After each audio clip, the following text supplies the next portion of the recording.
Welcome to Carpool Conversations, where our goal is to equip parents to have meaningful, Christ-centered conversations. I am Sarah Jones. And I am Marissa Ray. And today we're going to get to talk about giving kids a vision for their community and the nations. Yes, Marissa, we have a very special guest and a really cool topic that I'm extremely excited about. And I'm going to tell you why. Because my kids from a very early age were very self-focused. And so I love this topic because it helps us as the culture champions in our home to create a culture that we get to look up and out beyond the walls of our home and to see the world through potentially the lens that God does and how He loves the world and wants us to be a part of His vision and His kingdom work. And so I'm really excited for today's topic and our guest that we have. And Marissa, if you will introduce our guest. I would love to. Today we have Sarah Nunnelly here with us. And we are so excited to talk to her and just get to hear a little bit about her heart and just the things that the Lord has gifted her in. And we're just going to share a little bit about Sarah for you. And then she's going to talk a little bit about herself too. And so Sarah is a wife, a mother, an author, and an artist who is originally from Birmingham, Alabama. 8 years ago, she and her husband moved to Nepal to bring health and education to some of the most remote people groups of the Himalayas. After having children, they moved to Thailand and spent 4 years serving survivors of human trafficking. And now the Lord has brought them back to Atlanta and serving with WinShape. And Sarah's husband, Alan, is serving with our WinShape leadership team. And so you can find them here and Sarah in Atlanta writing children's books and illustrating. Her heart remains with the people she met around the world, but it has translated into helping other people love their global neighbor. And so we're so excited to have you here today, Sarah. I'm so excited to be here with you guys. This is going to be awesome. Yes, thanks. So you grew up in Birmingham. Yep. You went to Bama. I went to Alabama and my husband went to Auburn, which you would think would be tension. But we're pretty low-key. We're pretty low-key football fans. We love it. And actually, occasionally when we were over in Nepal and Thailand, we would turn on the game, sometimes even at 2 a.m. in the morning. But I think the chatter of like the crowd, it felt like home, you know? It was kind of like, I don't know. Anytime we were homesick, I was like, I might not be a huge football fan, but this feels like my childhood.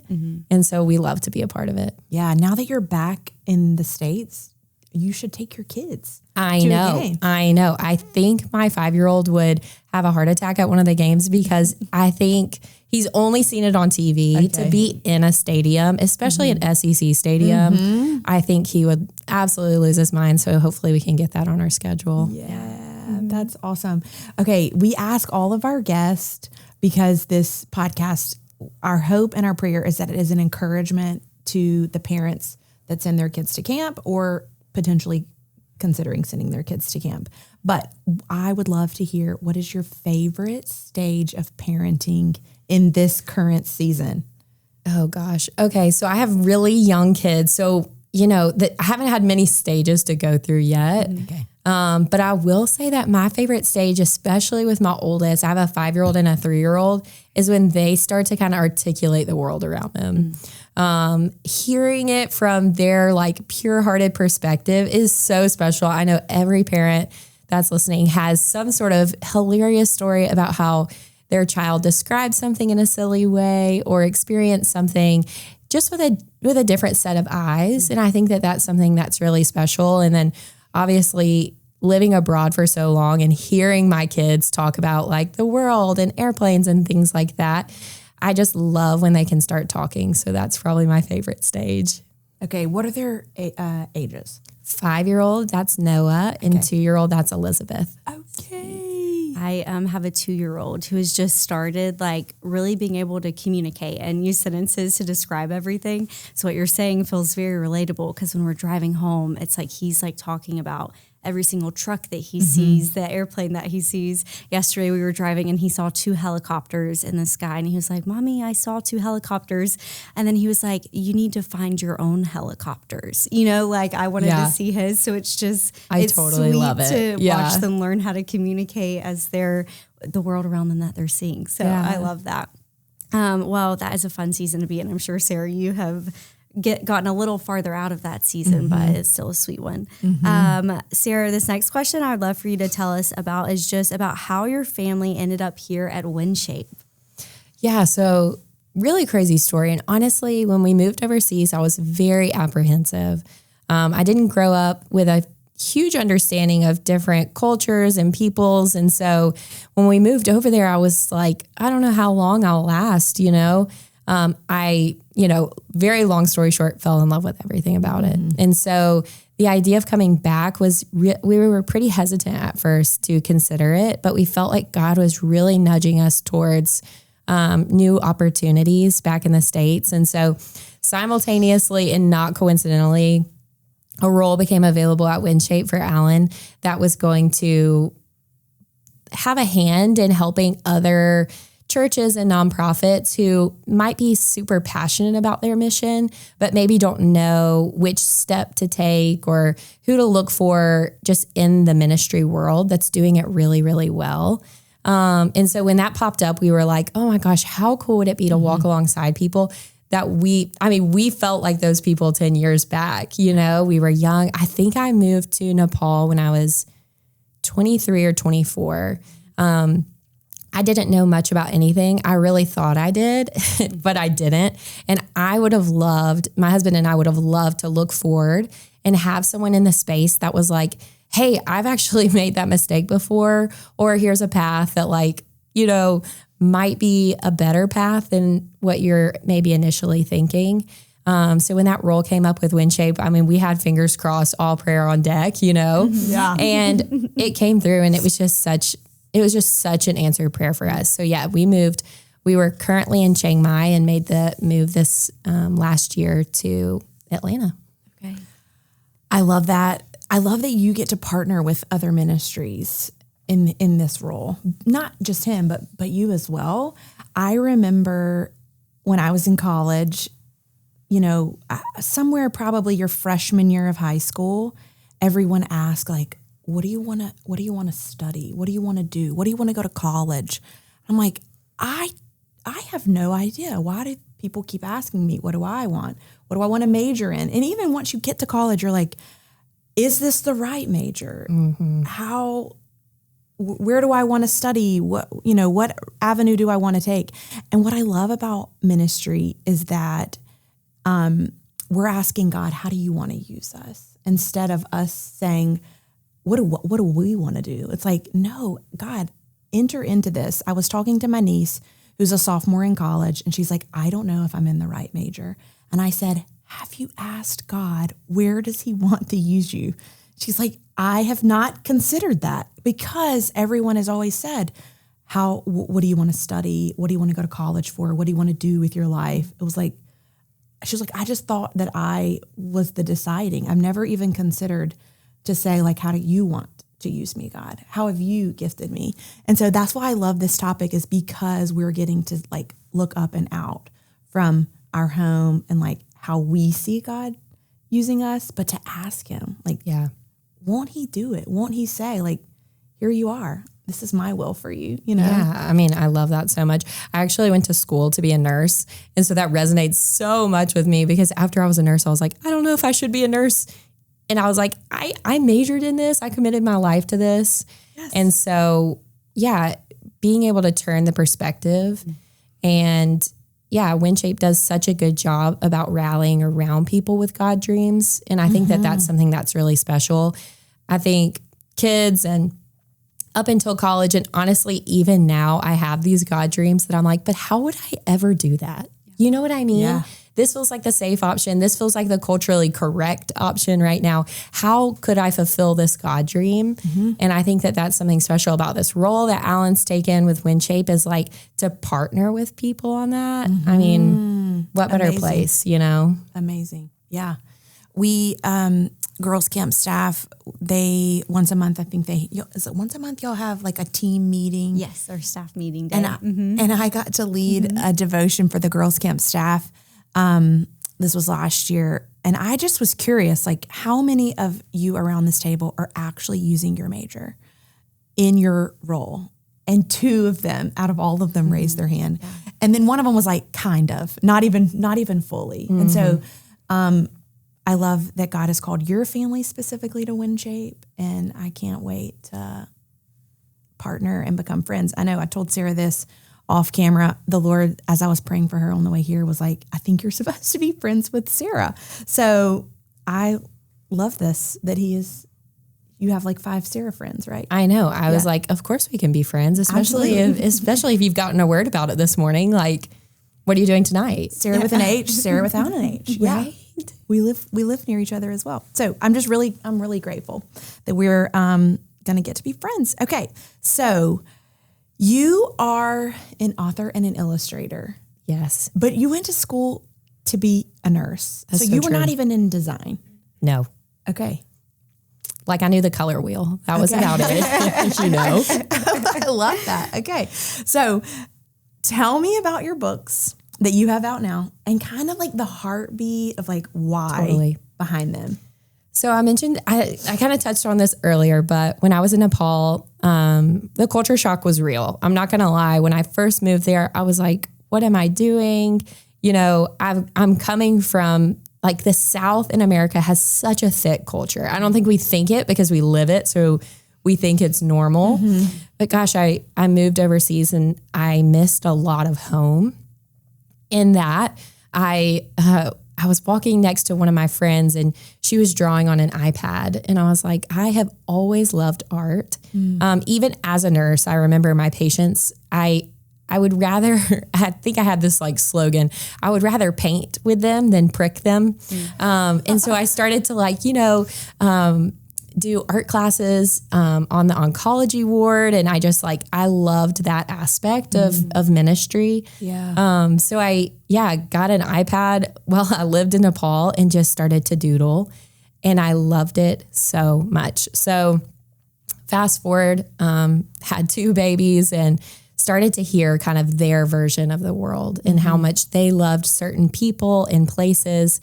And I just realized there wasn't a whole lot of content out there that was encouraging families and even little kids to engage with the world around them. I think obviously it's very easy to see maybe my bedroom and my school classroom as like the world.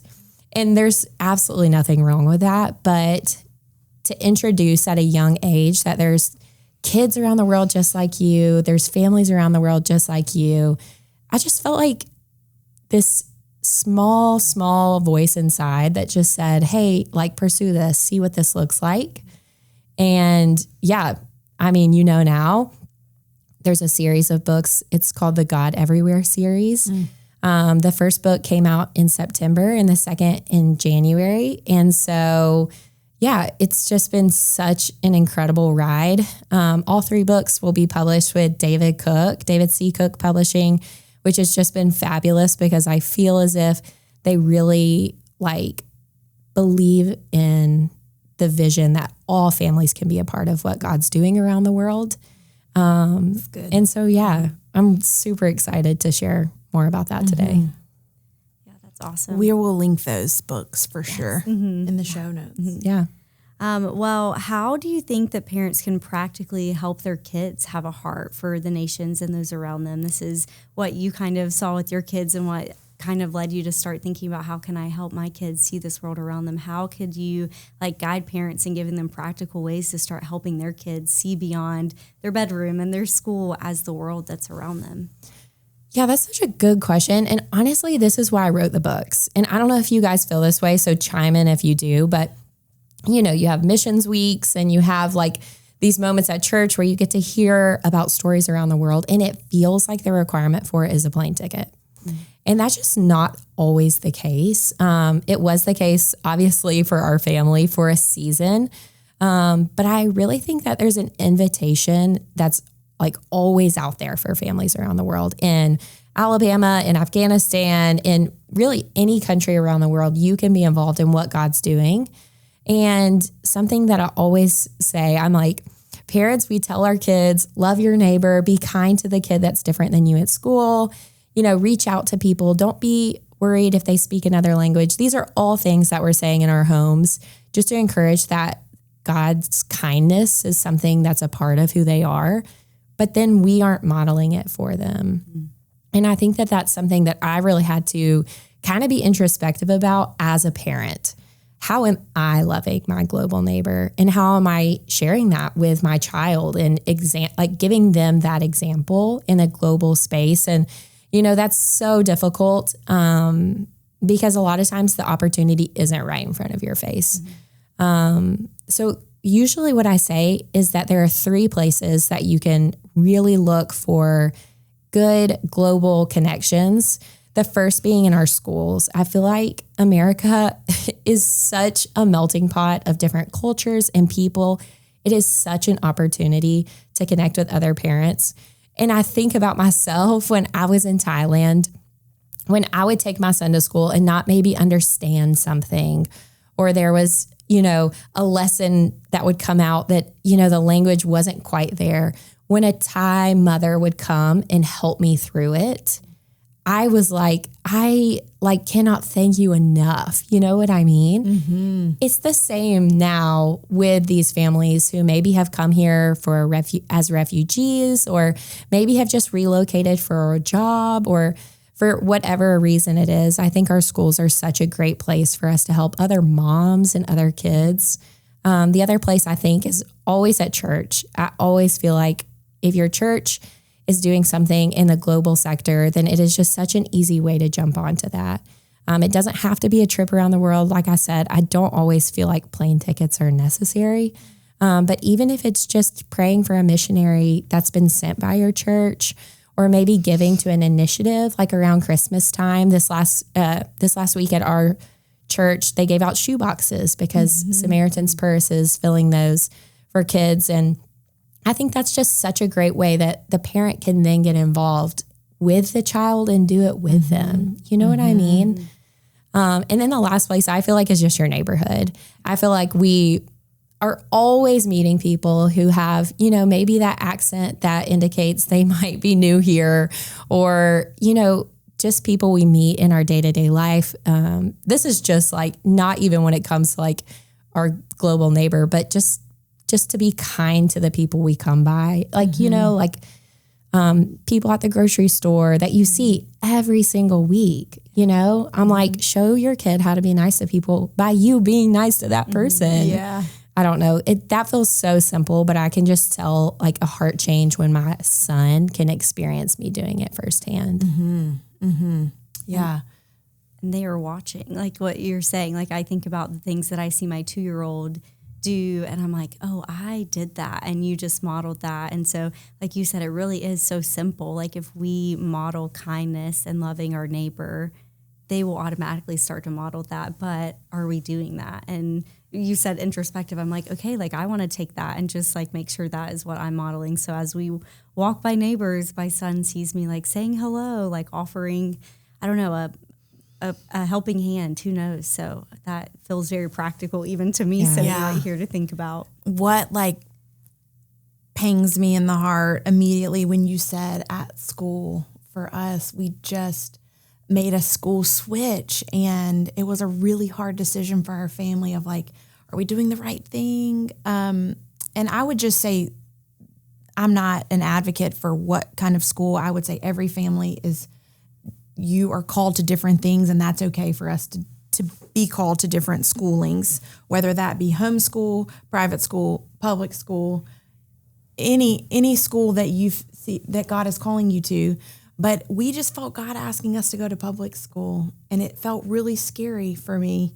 And the first day, it was meet the teacher, and it was 4 pods of chairs. And before we made the decision, before we went, we just prayed with our daughter about the decision that we had made, and she was for it. But as a mom, you're am I making the right decision for her, specifically. And we go and the desks are set up and there is a boy sitting across from our daughter who does not speak English. And I was like, Lord, you have called us really, like, this is going to be a way for her to tangibly love someone else that doesn't look like her, that doesn't speak like her, doesn't even know the language, does not even speak English. And it was such, this little boy is in her class again, and to see him like thrive, like in American school.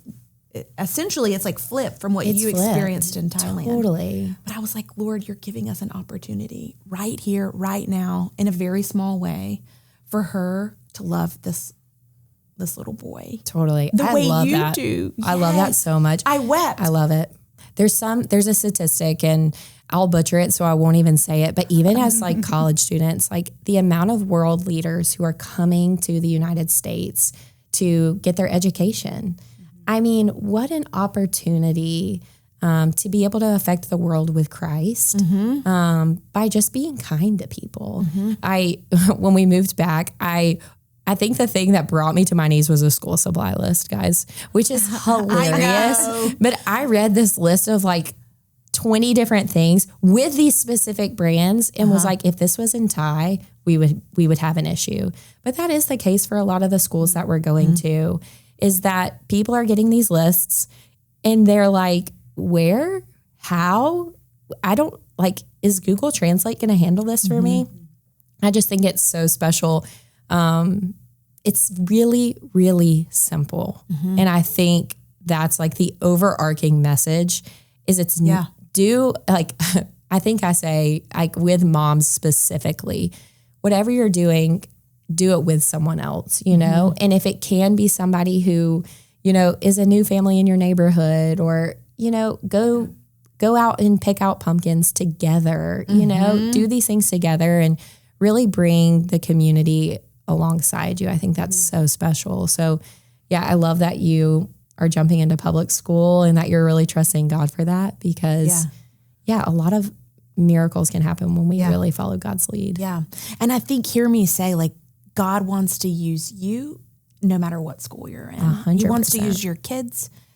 If you're raising Jesus followers, it doesn't matter where you go to school. For us, it was just an opportunity that I love it. God called us to, and we are so grateful. Even the mom in the class who was newly widowed, I was like, God wants our family to love that family, and how can we tangibly do that?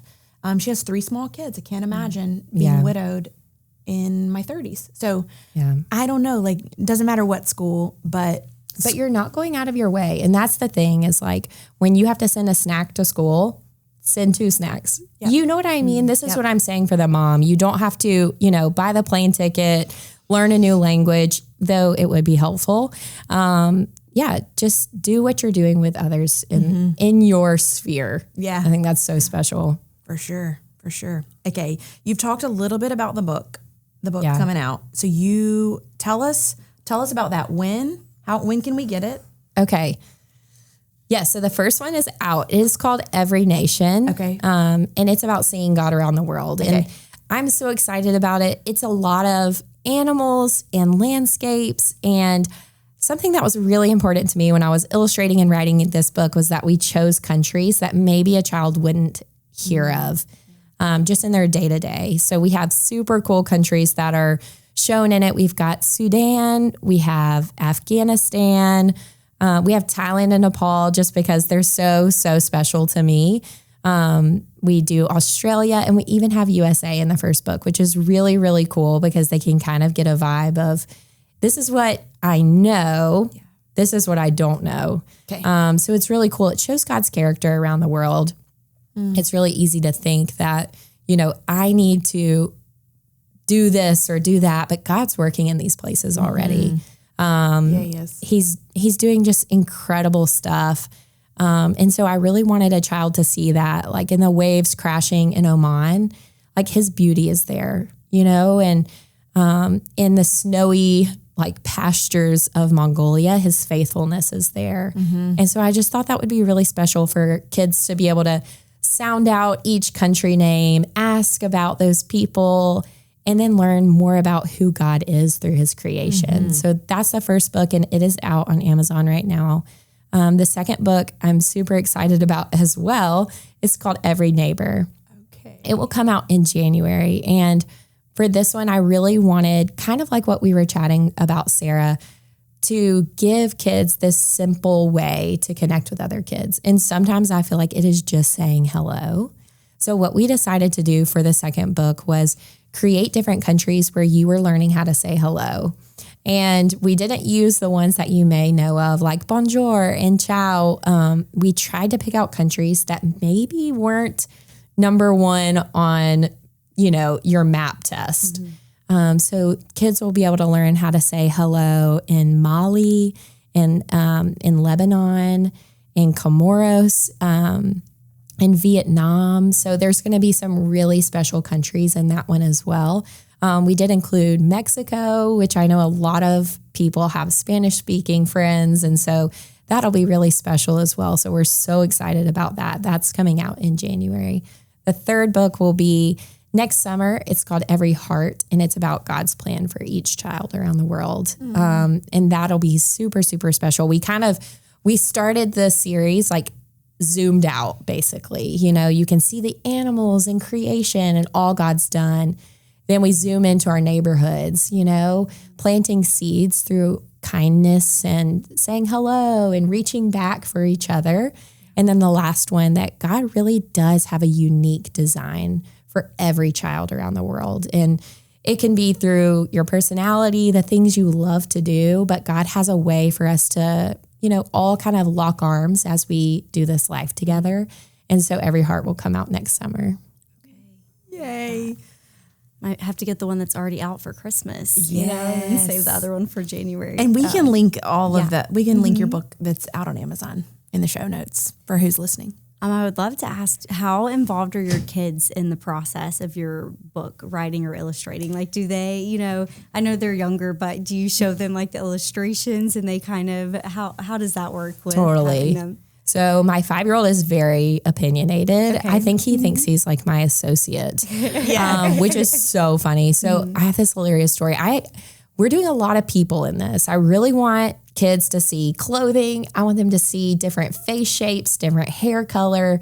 I really wanted it to be inclusive of every shape and everything. So we made sure that it was super colorful and beautiful, but I had to really learn how to draw faces, okay?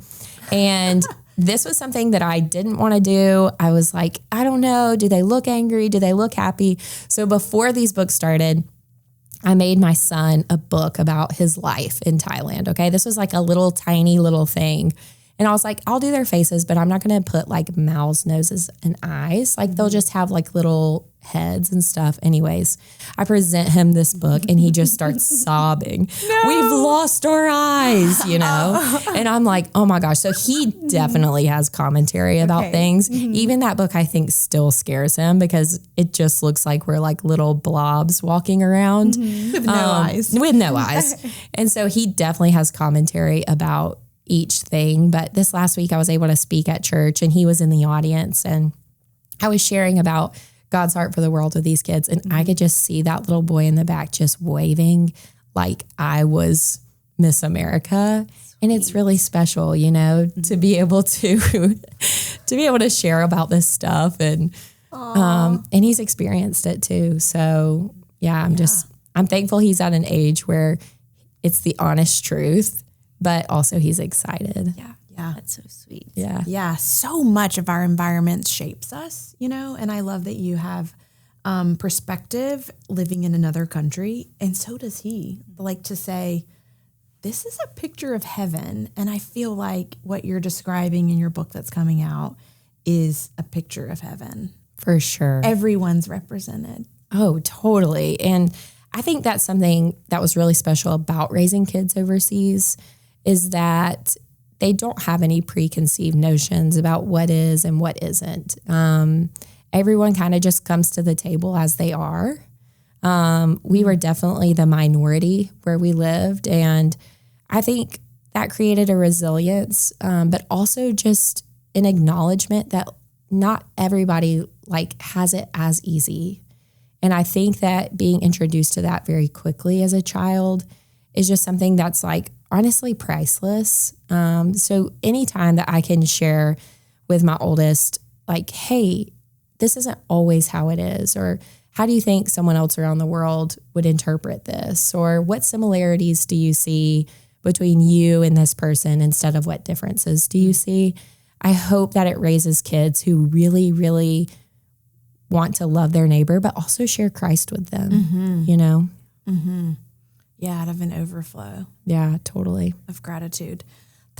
We could keep going, but Sarah, I have loved our conversation so much.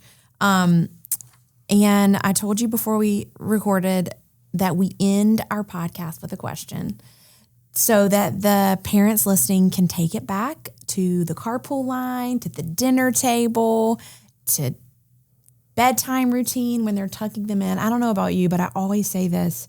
My kids' hearts are wide open at bedtime. Oh my goodness. And I don't know if it's because they're delaying bedtime or they're just sleepy or they're genuinely like, let's chat. But if I can present a question at bedtime, I get so much out of them of like what happened in their day. And so wherever you present the question, our hope and our encouragement here at WinShape Camps is that you just have intentionality when you're loving your kids and raising them and discipling them and shepherding their hearts. And we hope this question gets the conversation started. So how do you think God has designed you uniquely to serve and love others around the world? And I love this question because it's not it is God has gifted you specifically, but it's you're looking up and you're looking out at others, and it's not about yourself. And so I can't wait to hear. Sarah, thank you for being with us today. Yeah, thank you so much. This was so great. It's been a joy. And thanks for listening, guys. We'll see you next time.